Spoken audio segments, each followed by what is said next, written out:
welcome to another episode of the Fantasy Writers Toolshed. I'm your host, Richie Billing, and today I'm delighted to bring our latest panel event, which was a deep dive into the world of literary agents, querying agents, and getting books traditionally published with the brilliant science fiction and fantasy literary agent, Laura Bennett. We had an awful lot of questions from the community on query letters, so a big chunk of the panel discussion is about that. We also talk about writing a synopsis, which is a lot trickier than you think. And we also go over some common misconceptions that are often peddled about the internet, all to do with literary agents. So it's a very, very informative chat.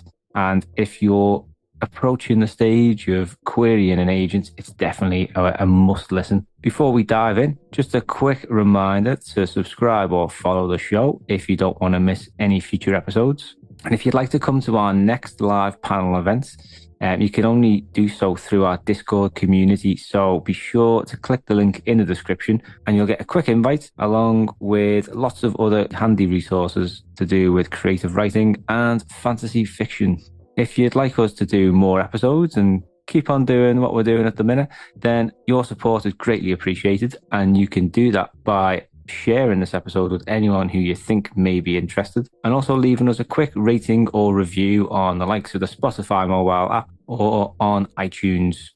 If you'd like to get access to more fantasy writing related resources like writing classes on world building and editing a fantasy novel, then check out our Patreon page. It's packed with loads of resources, lots of different tiers to choose from. And again, this is a great way to support us and to help us keep doing what we're doing.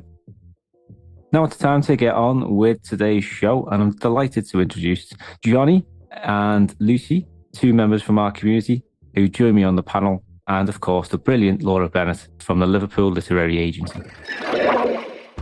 Let's get started then. Thank you very much for joining me. It's great to have you here, Laura and Lucy. And Johnny, I think that the three of us, the reason why I invited Johnny and Lucy to take part is because we're all basically going through this querying process or approaching it. And Laura, it's brilliant to have you with us. So why don't we start off with a bit of introductions? Lucy, do you want to introduce yourself first? Sure, yeah. So I'm Lucy McLaren. I'm a fantasy author. My debut, Awakening the Commune's Curse, Book 1, came out in May last year from Santa Fe Writers Project. But yeah, I'm an unagented author, so I'm very interested in getting Laura's tips and advice on the querying process, which I'm hoping to be approaching towards the end of this year. Very good. Johnny? Hey everyone, great to be back with you, Richie, and everyone. I am currently writing an epic second world science fantasy that I'm getting ready to query to literary agents probably in the new year once I finish with my critique group and get through a good round of edits on everything. So yeah, I'm just excited to be here and get some insights and hopefully, share some for us writers as well, because it's an intimidating thing, and it's great to be here with everybody to support each other in that process. So thanks for having me. Oh, thanks for joining us. And Laura, thank you very much. You want to introduce yourself? That's so awkward bit, isn't it? Hello, I'm Laura. I'm an agent at the Liverpool Literary Agency. We're still quite new. The agency's been going for about 3 years now, and I've been an agent for about a year and a half. Yeah, early last year. And I only represent science fiction fantasy. So don't ask me things about anything outside of that. Very good. It's brilliant to have you, because like Johnny just said there, it is a little bit intimidating. I've worked with an indie press before, but I've never sort of approached an agent, and I'm just finished my novel now and I'm going through this process. I have loads of questions and a lot of imposter syndrome, but you've got to go into it with a bit of sort of bravado and a bit of a fuck it attitude, haven't you? So could you, I think a good place to start, because a lot of people just send us in questions about like what it's like, the time frames that are involved, and I think that all comes in, we can all be explained by a bit of an idea of what it's like to be an agent and what you're up against. So do you fancy telling us a bit about that to start? Yeah. So, like I was saying before, you have to take my experience with a little bit of a grain of salt, because my way of approaching things and the way that I am is very different to what most agents are going to be, because most agents are probably down in London and they have an office and they're with a big agent, a big agency. My agency is literally 2 of us and I work from home, and my full-time job is looking after my 2-year-old. So she was 2 on Friday. Oh, happy birthday. She's I've had a very busy weekend. So as anyone who has kids will appreciate the fact that my day is spent looking after the 2-year-old, and then agenting kind of fits in around that. Yeah. And I read some, from what I've spoken to other agents, it takes about 5 years to build up a career as an agent. So any agent who is either not at a big agency or is just starting their career probably either has another job or a side gig or multiple side gigs. Yeah. Which is why you'll see sometimes agents offering editing services or things like that. I mean, you have to be careful with those because some agents are shady with it, and we can talk about that another time if you want to. But that's why, because we only get paid on commission. Yeah. It takes a long time to build it up, because think about the fact that everything's years in advance. So if I sell a book today, it's going to come out in a year and a half. So I'm going to see no money from it until whenever the first, if there's an advance, when the first bit of the advance comes through, or if there's no advance, whenever the book comes out. So it's a hard career to get into unless you've got some way of supporting yourself already. Of course, starting at big agencies, I think some of them probably get a salary. But I know some agents that are at agencies that don't, they just get commission. So there's that. There's a lot of reading. A lot of reading. Yeah. And once you build up a client list, so I have 15 clients now, and mostly they produce maybe a book a year. So that's roughly a book a month that I'm needing to read for each of my clients, and do a first pass of editing and then work on the pitch for that and then get it out to editors. I'm having meetings with editors. I'm looking at contracts. So the more successful you are as an agent, the more work you have, right? Yeah. Although once you get a client under contract, it's nice because then they're just working away on their book. And it's great if they get like a 2-book contract, because then they can work away on the 2 books and they just kind of over there doing their thing. But I also act as a bit of a therapist and a bit of an agony aunt and support. I'm a very involved agent, so I chat to my authors quite a lot. I have a Discord server just for my authors, so we all talk about what they're working on and if they've got any issues, and they can contact me whenever, sort of thing.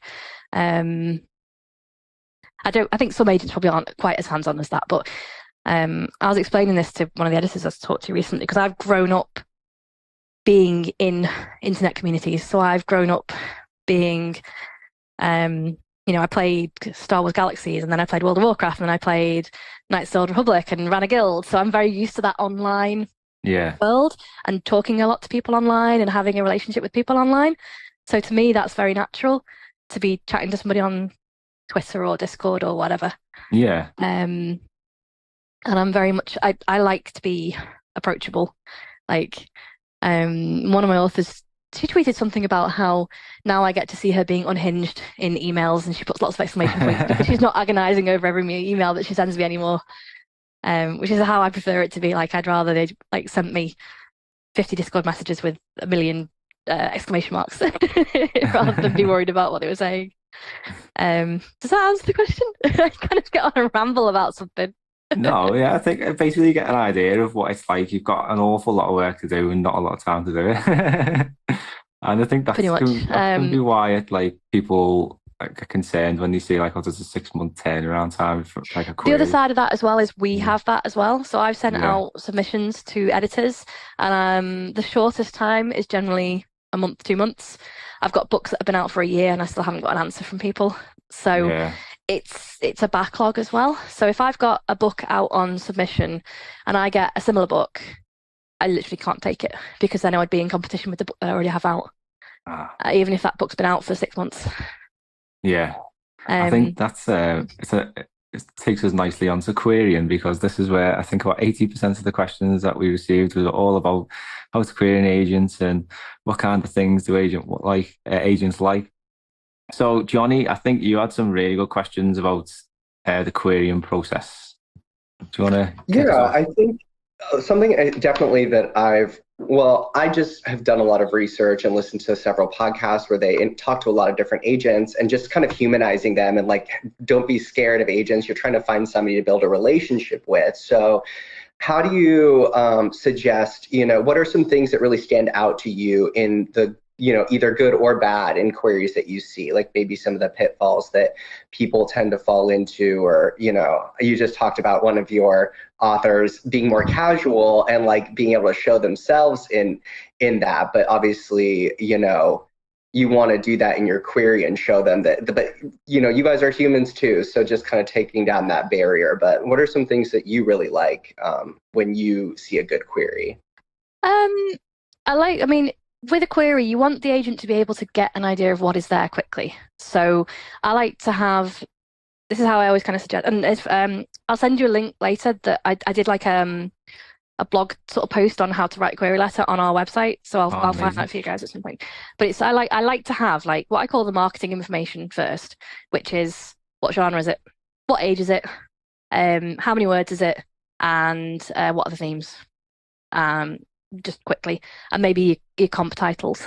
So this is a 110,000 word adult fantasy that has themes of loss and betrayal, and it's similar to Neil Gaiman, Brandon Sanderson, something like that in your first quick thing. Because then when I'm having to look through emails quickly, I can go, okay, that's too long, or I don't do that genre, or that kind of thing. And unfortunately, it sounds very cold, but sometimes there are things that you just have to do and reject, because it's not my genre.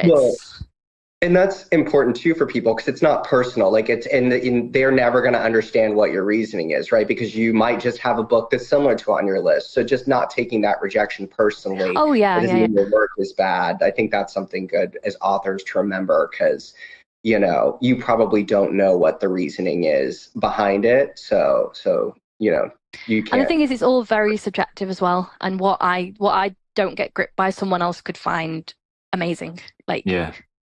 That's why it can be, and that kind of is why, to go off another tangent, that's sometimes why we don't give feedback, because sometimes the feedback is so subjective it wouldn't help the author, because it's literally just, this isn't quite for me. And I can't put my finger on why. Without it, there's no point in me giving feedback that would then lead to a change when it's subjectively good. It's just.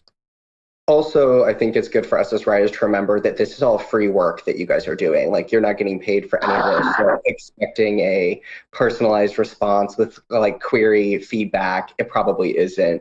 If you get that, that's amazing. It means they care. That's actually a good sign that there was something about it that probably spoke to it, because otherwise you don't have time to do it, I'm sure, with everything that's in your slush pile waiting to be read. No. I always try and give feedback on any fulls that I get, because I think for me, if I ask for a full and then agreeing to read at least, the first quarter, if not more, and give some kind of feedback, I wouldn't, I don't ghost on fulls.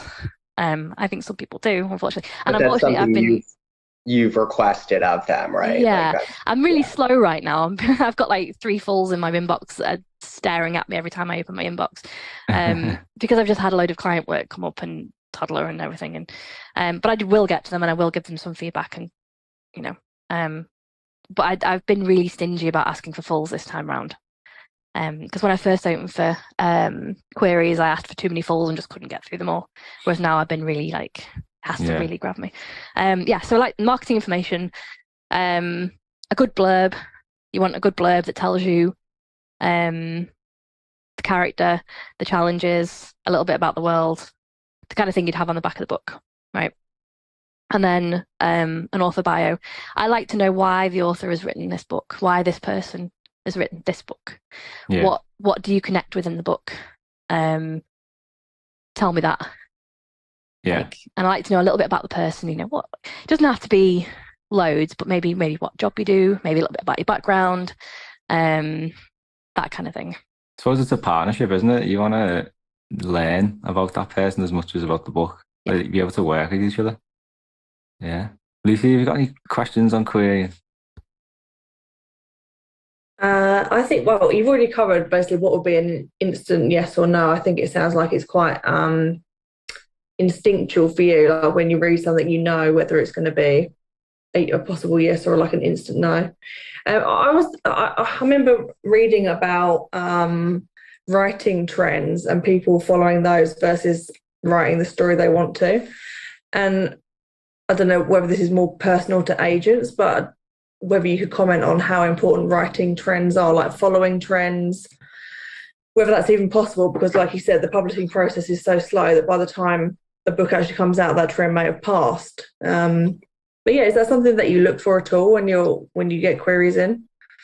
What I usually have in mind is, can I sell this? So, and that's made up of a few different things. Is the writing solid? Am I passionate about this book? And do I have any editors in mind for it? So it's really good. So at the moment, fantasy romance is like massive. So if I get a fantasy romance in that then fulfills other criteria, I'm get excited about it. But I would never ever recommend writing to trend, because if it takes you a year or two to write a book, chances are the trend will have gone. There's lots of trends that are timeless, so space opera, epic fantasy, everything comes back around. Like dystopian had gone out and now it's coming back in. Urban fantasy had gone out and then it's kind of not great now, but I think it's going to come back in. I think everything comes around. I think be prepared to shelve a book and work on something else if you're getting lots of form responses or it's not on trend, but don't write to trend. Does that make sense? So be prepared to be told, listen, this just isn't selling right now. Yeah. But don't try and write something that's on trend, because by the time you've written it, by the time you've edited it, and by the time you've got it in front of someone, and by the time it's getting in front of anyone else, we have to kind of get the crystal ball out as agents and predict what's going to be, and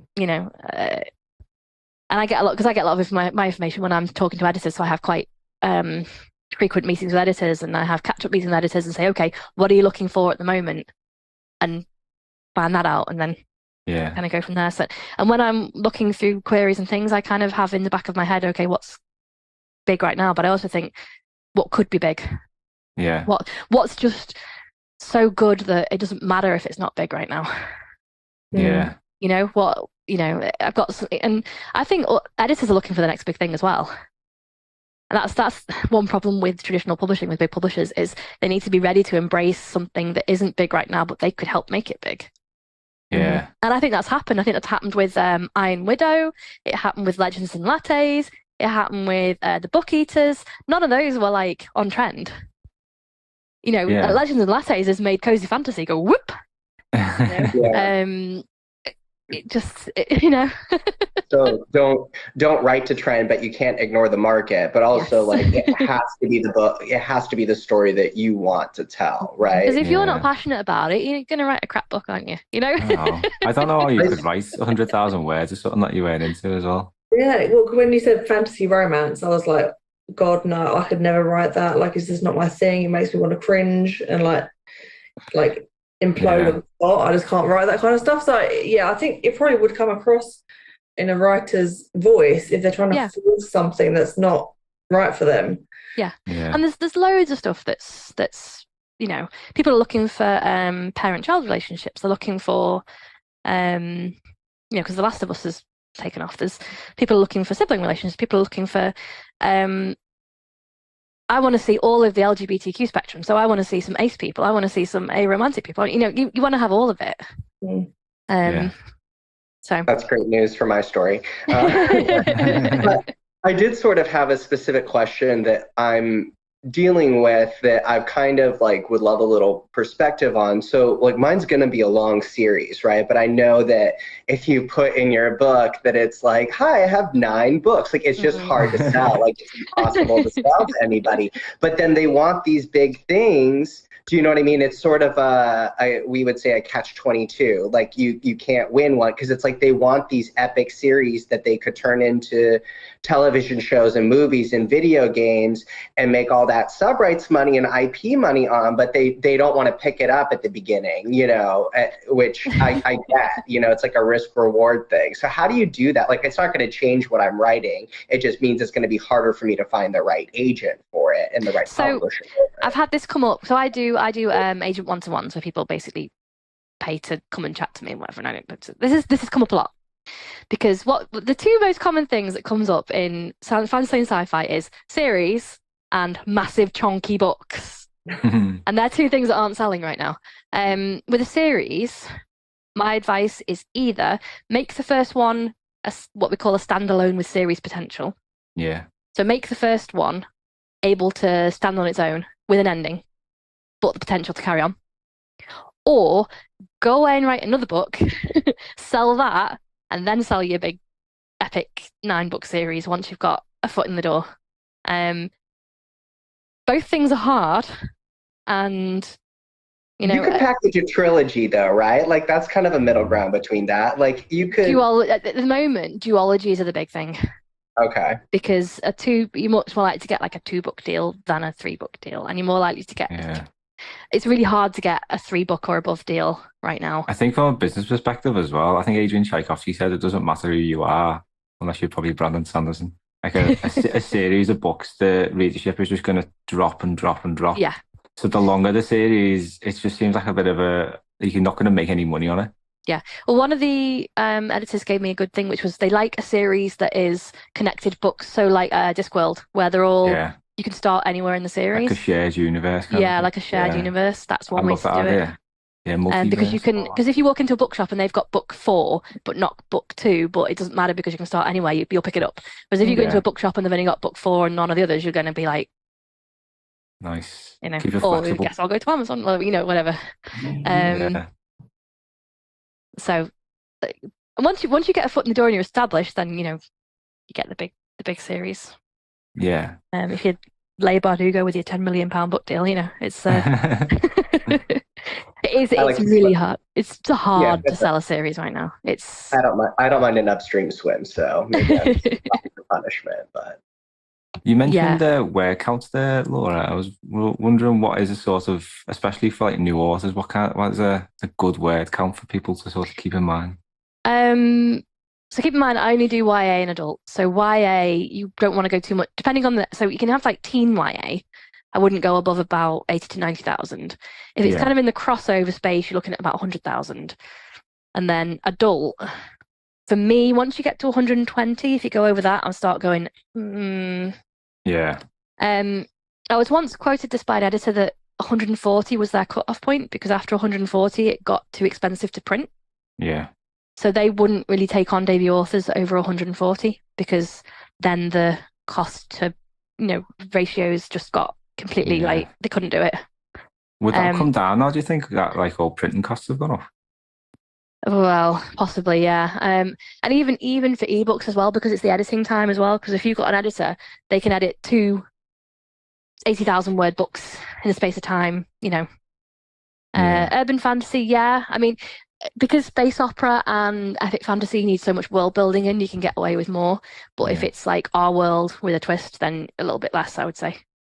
Nice. Like I said, 120,000 is a sweet spot for me. Like that's long enough to get the world building in, but not so long that it's too long. Yeah. But anywhere from like 90 to 120 is good, like a good amount. Lucy, you had a great question about including something in a query letter about you sort of publishing history. Yeah. So I was going to ask whether it makes any difference whatsoever if an author is already published. So it's probably, obviously personal to me, but I don't know if other people here are published, whether that be through self-publishing or through a small press like myself. So does it make a difference to an agent if you put that in the query letter that, you've already got a book out there? Does that mean much at all? It does, because it shows that you've been through that process and and the editing and the, unless you're getting big numbers and big sales, it's probably not going to do much in terms of selling you to a big publisher. Mm. But it does, for me, if I see someone who's been published before, it kind of says to me, okay, they've been through that process. They can work with an editor. As for a small press, you can work with an editor. You can take, it's good to know that you're experienced in being critiqued and having that feedback and working on it and that sort of thing. Yeah. And and small presses are great. They're not going to take on someone who they don't believe in. So it shows that your writing quality is there. It's a good thing to put in your query letter. And if you get, if you're getting decent, if your book's got a few hundred reviews and 4 stars, put that in, because that's great. Yeah, that's brilliant. As a writer with a small press or self-published, that's really good. So pop that in. That's. I suppose it's a bit of proof, isn't it? Like that, yeah. People like what you create, so could sway things sometimes. Yeah, and I know some traditional publishers, the big publishers, obviously will take self-published things and then publish them. So like with TJ Klune and his stuff, they went back and got his self-published stuff and published it. Yeah. So. We were chatting with a few Angry Robots authors, and one of them, Stacey McEwen, she was about to self-publish her book. Can't remember, it's called Chasm or something like that. And because she had such a huge TikTok following and the pre-order sales were so big for that book, Angry Robot just signed her up on the back of that. So it does, like, if you can prove it, like you say, it's business, isn't it? And if there's a chance that they can make money. Because is that important too, Laura, like social media presence for your authors? I don't mind. Like if someone comes to me and they're like not on social media, it doesn't bother me. Because the impact you have kind of as a single person is so small compared to the impact that you would have with a big publisher. It's good to know. It's definitely a selling point if someone is on social media and has a decent amount of followers and that sort of stuff, because the publisher will want to sort of know a little bit about it and they'll want to work with you on that. But you don't have to have like 200,000 followers or something for. I saw something. Oh, was it going? There was something going around about an agent saying that people had to have a certain amount of followers, and I was like, "What a load of politics!" Thinking it maybe it might make their job a bit easier because they don't have to promote it as much. But I mean, the thing is, and writing a book, the skills you need to write a book are so different to the skills you need to write a query letter or to go on social media or to. It's like. For me personally, even if I get a terrible query letter through, I still look at the sample pages because I could just have someone who is an amazing fiction writer who can't market their book. Yeah. And that, I can work on that. If I get someone who's written an amazing novel, I can work on the rest of it, Yeah. I think a lot of writers should take like a deep breath when it comes to querying too. Like I've heard so many agents say similar things when they're being interviewed. Like one agent even offered to a writer who put the wrong name in the query letter. Like they called her a completely different agent. It happens. Because like you know that like it's querying is hard and that it's the actual book that matters. I once left in "Dear Editor" on an letter. And then I emailed them back going, "Oh my god." Like you're not going to reject something for a misplaced comma or a typo or anything like that. So yeah, I've heard that too, and it's good just to like give yourself a little grace and don't about that. Yeah. I mean, you want your query letter to be the best that you can make it. Yeah. Don't worry too much. And I don't try and personalize it too much either. Because if you're kind of combing through their Twitter and their manuscript wish list and trying to completely personalize it, they're probably not going to read it. Like, to be honest. Yeah. In a cool way. Unless it's really authentic for you. Like you really do. If you've met them, or they've liked something that you've posted, or you've had some kind of personal contact with them, put that in. But if you've never interacted with them before, you can tell that someone's read your manuscript wish list by what they're sending you. You can, If they said if someone sent me crime, I'd be like, they've obviously not read my wish list. Goodbye. Like, and I'm not sure, just in case everyone doesn't know, Manuscript Wishlist is a website where you can actually look up literary agents. It shows what they're currently looking for if they're open for submissions, and you can book time and stuff, right? Like for consultations and query reviews. I think so. Not to plug something else, but it is a really great tool, and I don't know of anything else like it for that authors can access to like. And quite often agents will post the link to it on their Twitter and things like that, and so you can tell that you've done your research because you're sending something that we're interested in. So don't worry about saying, I saw on your manuscript wishes that you're looking for X, Y, and Z. Don't worry about it, because we can tell that you've done the research. Yeah, and that sounds like I say, it's a brilliant resource for anyone who's. So would you be able to use that to find agents who are got like calls for submissions on at the moment and stuff like that? I think so. I think you can. Oh, cool. Yeah. Yeah, I think they put out like a newsletter that when they're like who's open for submissions. There's different like levels and different things that you can do. Oh, cool. Yeah. It's nice. It's a really great what is it? Manuscriptwishlist.com? Mm-hmm. Yeah. Very good. I'll put the link in the description for that as well, because that sounds great. I had a little question here, Laura, about things like short story publications and anthologies. Would that be included in a query for a novel, do you think? Yeah, I'd put it in, because it shows that you've got that experience of getting out there and getting your work published. Yeah. And another question just on querying and genres. Would you be interested in like genre mashups? Is that the kind of thing that people are looking out for, like the unique twists on things? A lot of the editors I've spoken to recently have said they like things that cross genre. Nice. There we go. So, I know science thrillers aren't very popular right now. That's the only one that's really hard to sell at the moment. Yeah. But things like scientists. horror is really big right now. So fantasy horror, science horror, anything that crosses over into horror is a big thing right now, because it looks like horror is going to have a bit of a. But yeah, nice. anything that crossover is fine. Yeah. Cool. Something I wanted to ask you about was the synopsis, because this is something that usually you have to include with the submission. So, I mean, me and Johnny were just debating like all the different sort of definitions of what a synopsis is. Is it a summary of your story? Is it just a sort of an overview of like the character and the theme and stuff like that? I mean, what was your insight on the synopsis? So, the synopsis is a very factual, very cold, very stripped back version of your plot. Yeah. One tip I always give is write your synopsis as you go along. Every time you finish writing a chapter, write a couple of sentences about what happens in that chapter. Okay. And do that as you go along, because that will help. Because if you get all the way to the end of your book and you go, oh crikey, now I've got to write a synopsis, it's horrendous. It's amazing to me that you can write a book and then suddenly be like, what is that about? What did I just write? Yeah. So I'm writing that tip down right now. That is amazing. It's a brilliant what kind of length is the kind of length do you look for in a synopsis? Sorry, what? Say that again. Like how long should it be? Between a page and 2 pages.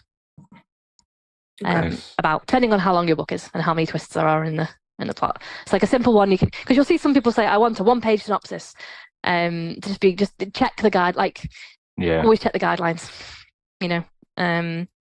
but sorry. And so the synopsis should have all of your plot twists, all of the major spoiler everything. A summary should avoid that and kind of be similar to what you would see on a book text, but a little bit more in. So in your query letter, that is the blurb that you would see on the back of a book, and that is the place to get in your themes and your inspirations and your comp titles and everything else. Your synopsis is the factual. This happens. This happens. This happens. This happens. Just really, bum, bum, bum, bum, bum. This is what happens. I always say when you bring a character into your synopsis, write their name in capital letters. Yeah. And tell us their ages as well, if that's relevant. Because then when we're reading the synopsis, we can see where a character comes in for the first time very easily. Yeah.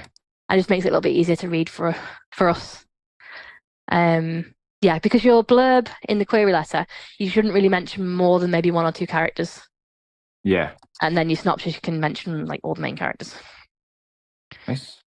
So what would you say for a blurb then? That's more of like a general overview. That's your like you said, what you see on the back of the book. Yeah. So that's, what have I got lying around here?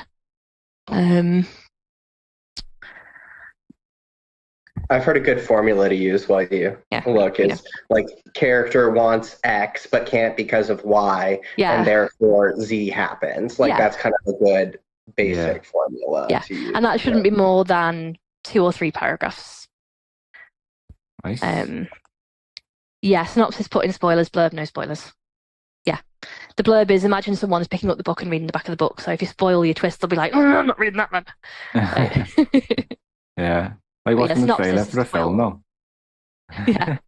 Synopsis, spoil all the things. Tell us everything. Tell us what happens to every single, all the important characters. Tell us what happens in the end.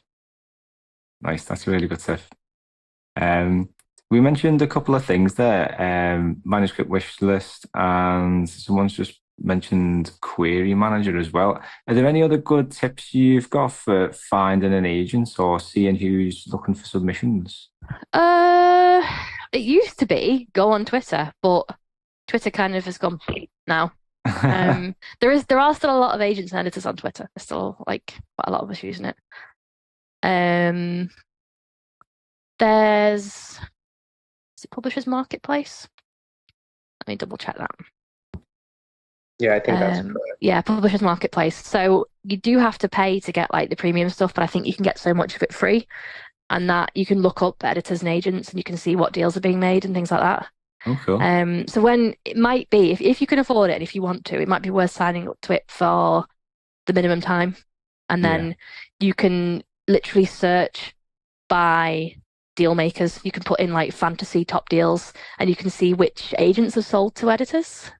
And then that can give you an idea of which agents are currently accepted in the genres that you're doing, and things like that.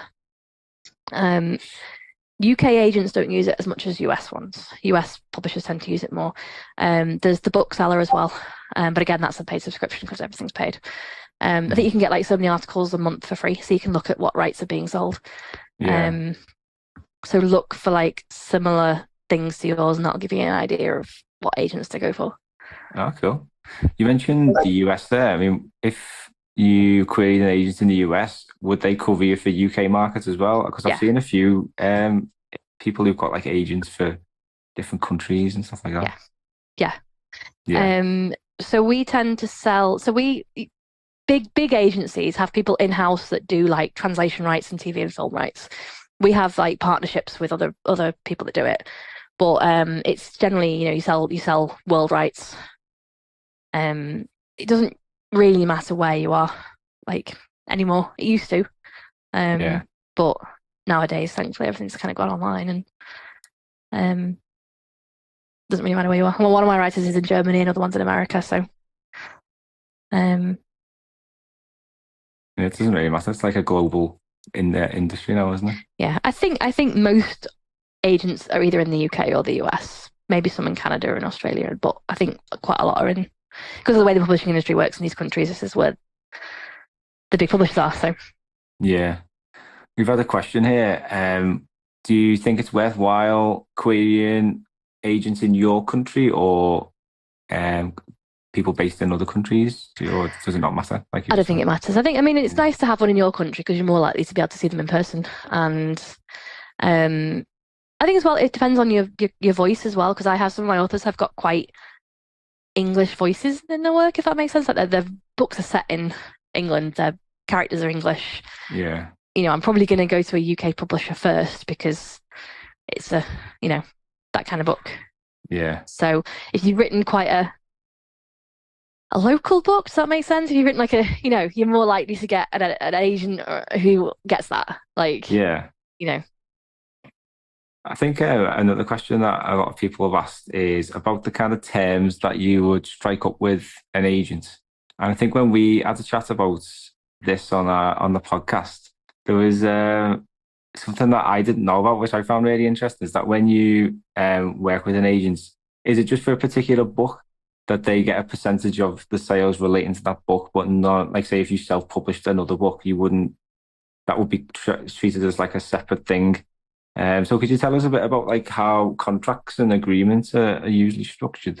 Yeah. So it's basically what we sell, we get a percentage of. So Yeah. if you go away and self-publish a book that we have nothing to do with, we don't get anything. We don't touch that.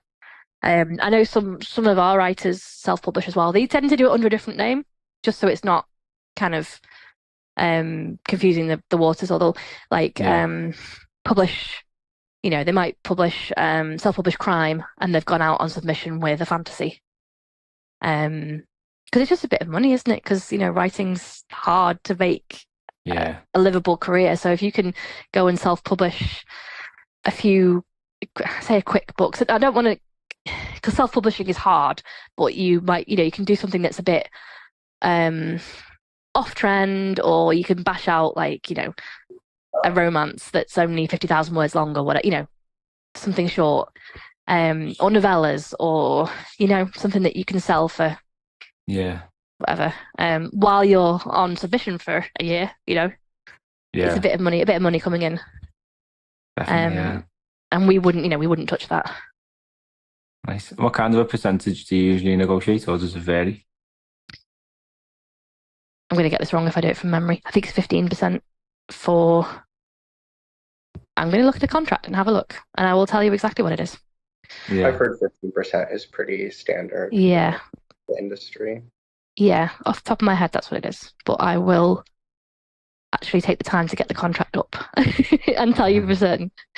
Is there anything, while we're on contracts, I know somebody in my writing group had a question, I think it was Tyler, about if there's anything that people should look out for that may be predatory in the industry, like from a writer-agent contract. Like, what are some of those things for people to be aware of? Okay, let me answer the percentage one, and then I will absolutely bang on about that. Okay, so for UK, 15%, outside UK, 20%. Radio, television, film, 20%. So it's 15 to 20%, depending on what it is. Yeah. And I think that's pretty standard. Nice. And of that, quite often the individual agent will then get a percentage of that, and the agency will get a percentage of it. I see. Because because the agency has to pay for the website, the email, the events, everything else. Like, the agency has overheads, and then. Yeah. So, yes, so predatory. So one of the big things that I would look out for is any agents who offer paid editorial services. I think I mentioned it earlier. It can be like an alternate revenue stream on the side for agents, but you want to look out for ones who basically cross the streams. So if you queried an agent and they said, no, I'm not going to accept you, but you could pay me to edit your book, just run, just go, because that's predatory. That's... or kind of making it sound like if they edit it, they would then take it on. If you pay them. No way. No. We do ours through other companies, basically. And if I was going to do any editing work, I would make sure it was ironclad in terms of not crossing over with my agenting. Yeah. So that's to look out for. Anything else to look out for? I know because you have to look out for, like, if any small press basically says they want all the rights ever, look out for that. So if you're offered a contract by a small press, make sure you're happy with the percentages and keep back the rights that you don't want to sell. So you want to keep back like TV and film rights. If they don't have a way of producing the audio, keep back the audio rights. If they don't have a way of translating, keep back the translation rights, because you can then go and sell those somewhere else. Because like some people who get self-published and do really well then go to an agent and say, hey, can you sell the translation rights for me? Or hey, can you sell the audio rights for me? Or hey, can you sell the paperback? Keep hold of the rights that you can. If any publisher says, no, we want all the rights forever, that's generally not great. Yeah, Lucy, that's a great recommendation you just posted in the chat. Do you want to tell us a bit about that? Yeah, so the Writer Beware website is really good for keeping up to date with dodgy publishers, schmagents as they call them, hybrid publishers. Yeah, I think basically the main thing I see is anyone that tries to charge you upfront for stuff is generally Yeah. dodgy. Yeah. Money should flow from the publisher to the writer, Yeah. not the other way around. You know, if they approach you and say, well, you just have to pay 50% of the costs to, no. Yeah. That's you get into like vanity presses then. No, it's a shame. You can see why these places have sort of cropped up, because it's these people like are writing books, and it's the dream to get published and to see it on the shelves, and it's just preying on them sort of hopes. I mean, my advice would be if you say you approach a publisher and they say, right, you've got to pay us $5,000 and we'll publish your book, go and self-publish it, because you can spend that money on self-publishing it and then you control it and you own it. Yeah. It's a lot more. So if you have the money to spend on publishing your book, self-publish it, because pay an editor, pay $3,000 of that for an editor, so many hundred for an artist,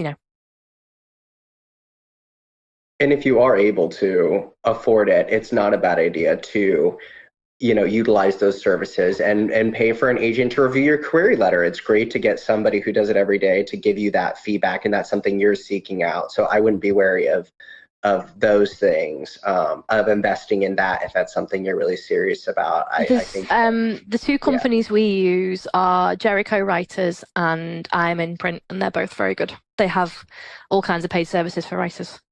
Awesome. Oh. And they're both legit and very nice people. So yeah, if there's Jericho Writers, they've got a great name. And do they do like feedback on query letters as well? I think so, yeah. Oh, cool. They've got like both of them have got like a whole range of services that you can get, like packages, and you can get written feedback, you can get verbal feedback, you can get editing, you can get all kinds of stuff. Yeah. And I love to give a free option too. And I think that, your writing group, your critique group is a great place to go, because it's people who are already familiar with your work, or beta readers. If they're a good beta reader that you've had, like they're going to be, sometimes they're so much better at summarizing your story than you are. I'll tell you where it's weirdly great for query letters is Reddit pub tips. Have you guys seen? Pub tips. Let me double check that's the subreddit. They do query letter critiques, and they're actually really good.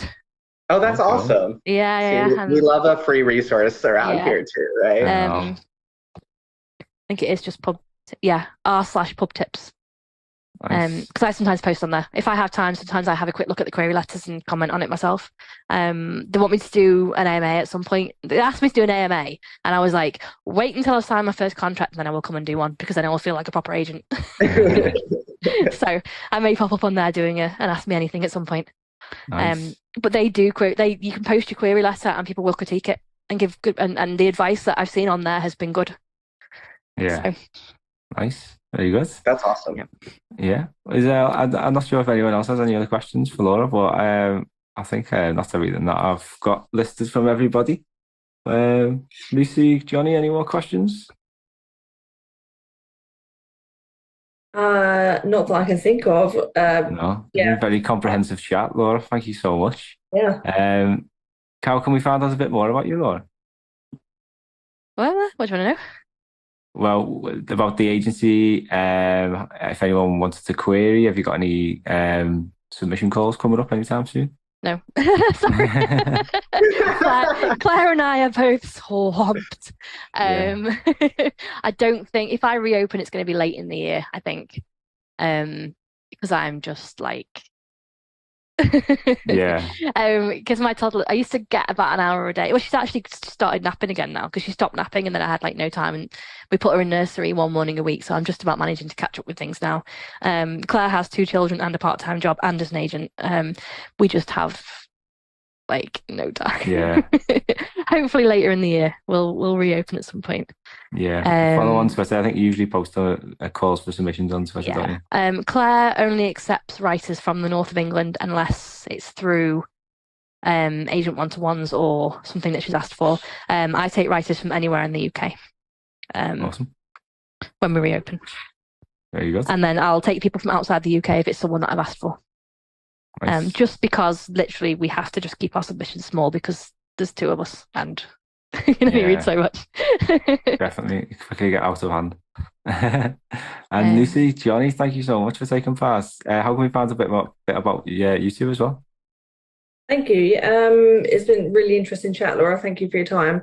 So main place you can find me, author website is lucyamclarenauthor.com.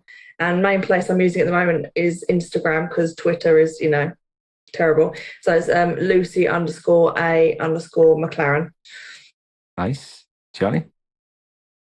Hey, it was great being here with you. You can find me. I'm on Twitter-ish, new on Twitter, building that writing network on there, but it's at Johnny Lee Altair, JONNYLEEALTAIR. So yeah, feel free to follow me or find us on the Discord, Fantasy Writers Toolshed. Yeah. And thank you everyone for joining us. It's been a really great session. Laura, I've been making notes as we've been going along. It's been fantastic. So thanks very much, everyone, and we'll catch you all soon. Thank you so much, Laura. We're indebted to you for joining us for that panel discussion. It was really informative. We had lots of people attend the live event. And if you'd like to watch the video version, you can check that out on YouTube now by searching for the Fantasy Writers Toolshed, just in the usual search bar. And be sure to subscribe as well, because we do post a lot of videos on there that support what you can hear on this podcast. Don't forget, if you'd like to gain access to our live events, then join our Discord community. The best way to do that is to click the link in the description. You'll also enlist on our bi-weekly newsletter, which I share all the latest resources, the latest podcast episodes, plus lots of other great resources like writing guides, tips, classes, books, and community announcements. So if you want to stay in the loop, be sure to join us by clicking that link. And if you enjoyed today's episode, please consider giving us a quick rating on the Spotify mobile app or a review on iTunes, and a share on social media helps us out an awful lot, because we don't have a marketing budget like some podcasts, so we rely heavily on the goodwill of our loyal fans and followers. So thank you very much. It really does mean a lot. Don't forget, you can check out our Patreon page too for access to lots more guides, resources, like writing classes and books on writing fantasy too. So it's well worth checking out. And that is about all for today. Thank you very much for listening. We'll be back on the 14th of July. Where's the year gone?